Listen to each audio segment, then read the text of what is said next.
Hey, want to make a new video going over the final version of my LAMF character.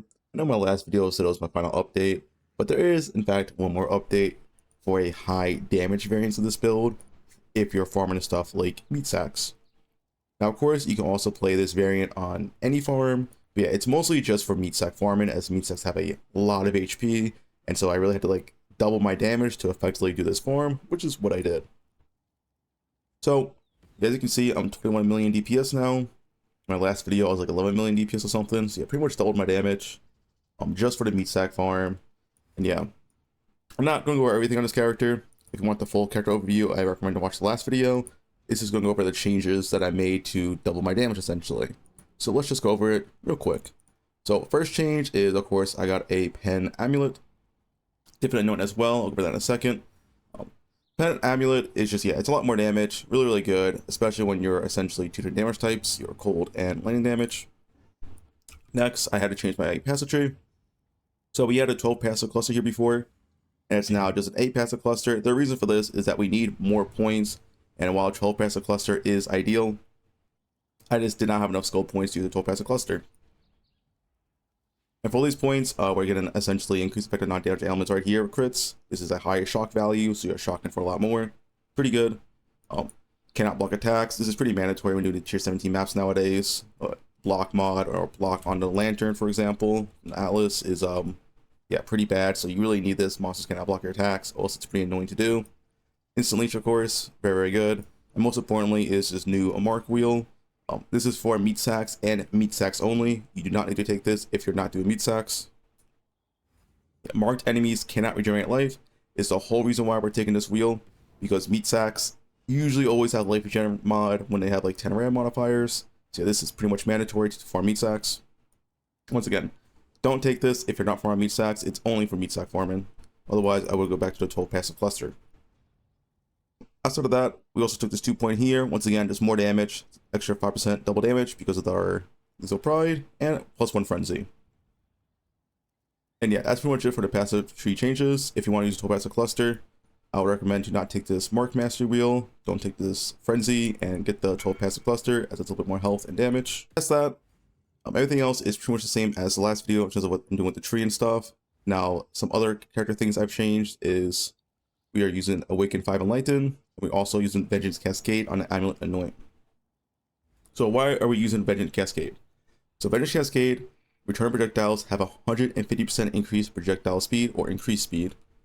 And this right here, increase and reduction to projectile speed also apply to damage with bows. Now, I'm still not entirely sure if this works, but according to the wiki, this does work. I can bring it up right here. On a wiki, it does say that this passive synergizes well with the bow mastery that increases damage based on your projectile speed. So according to the wiki, it does indeed work.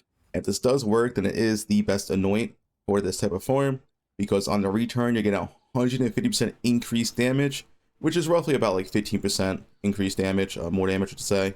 So yeah, it is really strong. That's why we're using the anoint. I'm still not sure if it does work. It's just one wiki entry. This is the only thing I found when searching up for this Vengeance Cascade. So I'm just going to assume it works. If you do know, leave a comment below. But yeah, it is pretty hard to test. So yeah, that's why I'm using it. It's a lot of damage over Sovereignty. We're able to do this because of the Awaken 5 Enlighten and the 90% mana reservation multiplier on my helmet, which still leaves us a nice healthy 119 mana, which, as I said in my previous video, is pretty important as you want to be saving spells as much as possible for like maximum burst uptime as you're casting like Enduring Cry, Steel Skin, Sniper's Mark, Frenzy, Berserk, Tornado Rate. You need a pretty healthy mana pool if you're going to play with the Ravenous Passion helmet. Yeah. So that's what we're using as Anoint. And if you don't have this Awaken 5 Enlighten, as it is very expensive, I think something like 2 mirrors, all you have to do is go Awaken 4 Enlighten. You don't even need this 90% helmet, and you take Sovereignty on your Amulet or Vengeance Cascade. It's obviously less damage, but it saves you like 2 mirrors, right? So yeah, if you don't have Awaken 5 Enlighten, just take Sovereignty on your Anoint, this right here, and you'll be completely fine. Past that, to also fit in new mana, we're using this new chest right here. So this chest is multi-purpose, very good on defense, a lot of life, mana reservation, and some tankiness as well, with also really high damage. So yeah, as you can see on implicits, we're getting a lot of aura effect, 36% on hatred, and an extra 16% on all of auras. So this is just a lot of extra damage. Essentially 52% increased hatred aura effect, very, very strong. The 15 mana reservation efficiency of skills, that is from the Elite mechanic. So it's a haunted mod, you have to make it through the graveyard, and then you just essence the suffix, and then use Eldritch Currency for the prefix, and then Vowed Chaos for the percent max life. So yeah, multi-purpose chest, it's just very high damage, really nice defense, a lot of life, the spell suppress is also really good, all that. So yeah, had to drop the greeds for this form to fit in this chest, as this chest gives us a lot of stats. So yeah, outside of that, I think the only thing else I changed is the gloves right here. So the gloves are the same as before, mostly, except it has physical damage converted to lightning damage over cold damage. So you might be wondering, okay, why is this now lightning damage and not cold damage? So we're 75% conversion to lightning and only 25% to cold. The reason for this is just for Trinity. As you can see here, lightning and cold are pretty equal, but if you have this converted to cold damage and if you press Taste of Hate, your Trinity won't actually work. So it works now because I converted this to lightning damage, but yeah, you have to convert this to lightning damage on your gloves instead of cold, because your Trinity simply won't work with Taste of Hate as you'll have too much cold damage. That's the problem I came across, and this was just my solution real quick. So yeah. And also in terms of intelligence, we are getting intelligence on our gloves right here, and this node right here. If you don't have Awaken and Lighten, you actually don't need this intelligence node right here, because you only need like 100 intelligence for a regular Lighten, and Awaken one you need 126. So yeah, I think that's about it for everything I changed on the character. Oh, I guess one last thing I can talk about real quick is this Forbidden Flesh and Flame and Frenzy of Onslaught. So also for this form, I'm using a Onslaught Flask over a Jade Flask. The reason for this is because meat sacks really do like no damage unless they have multiple damage mods from the map itself. So I really didn't find myself needing a Jade Flask all that much, as the damage is just so low in the first place. But of course you can use a Jade Flask over Onslaught. I'm using the Onslaught one for higher damage. And if you are using Onslaught Flask, you can drop your Frenzy of Onslaught. And the reason why I am doing this is to have consistent max out time on my 5 frenzies, because we do have 5 frenzies now at fervor. And the Onslaught Flask itself also gets the increased effect from your Flask modifiers and on the Flask itself. So the Onslaught on your Flask is a lot stronger than Frenzy of Onslaught as well. So yeah, if you're using Jade Flask, make sure to use Frenzy of Onslaught. If you're doing Silver Flask, make sure you use regular Frenzy for the highest damage you can get.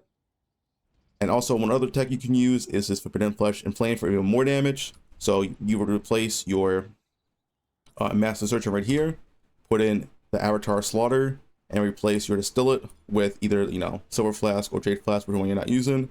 And this is like the highest damage variant. You do lose Distillate, but you're still 55% quant or 50% quant without the quant enter.